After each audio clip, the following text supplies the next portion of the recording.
Noong unang panahon, may isang uwak na bumili ng magandang kwentas mula sa isang mangangalakal. Ipinagmamayabang niya ang nabili kaya't isinabit niya kaagad ito sa liig niya upang makita ng lahat.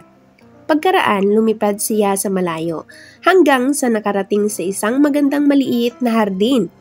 Doon niya nakita ang matagal na niyang kaibigan na si Inahing Manok na mayabang na naglalakad sa buong paligid kasunod ang mga sisiw niya. Sabi ni Inahin sa kanya, "Oh, napakaganda naman ng kwentas mo. Maaari ko bang hiramin? Ibabalik ko sa iyo ito bukas na bukas din." Gusto ni Uwak ang Inahin kaya kusang ipinahiram nito ang kwentas sa loob ng isang araw. Kinaumagahan, bumalik si Uwak para sa alahas niya. Nakita niya si Inahin at ang mga sisiw na nangangalaykay sa lupa malapit sa lumang pader. "Nasaan ang kwentas ko?" tanong ni Uwak. "Nawawala," sagot ni Inahin. "Kinuha ito ng mga sisiw ko kahapon habang natutulog ako at ngayon hindi na nila matandaan kung saan nila ito nailagay. Maghapon na kaming naghanap ngunit hindi pa namin ito nakikita.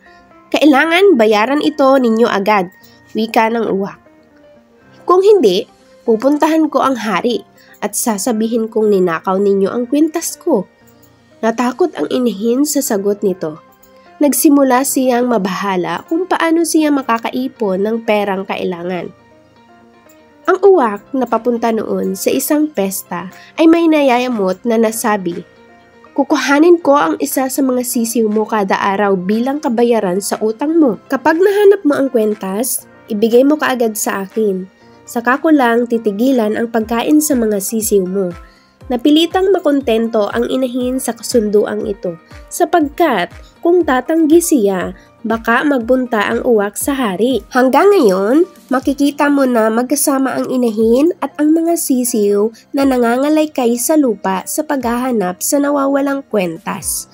Ang mga uwak naman ay patuloy na naghahanap ng bayad sa nawawalang alahas sa pamamagitan ng pagkain ng mga sisiw. Sinasabi na ang mga inahin at ang sisiw ay hindi kailanman titigil sa pagkahig sa lupa hanggat hindi nila nahahanap ang nawawalang kwentas.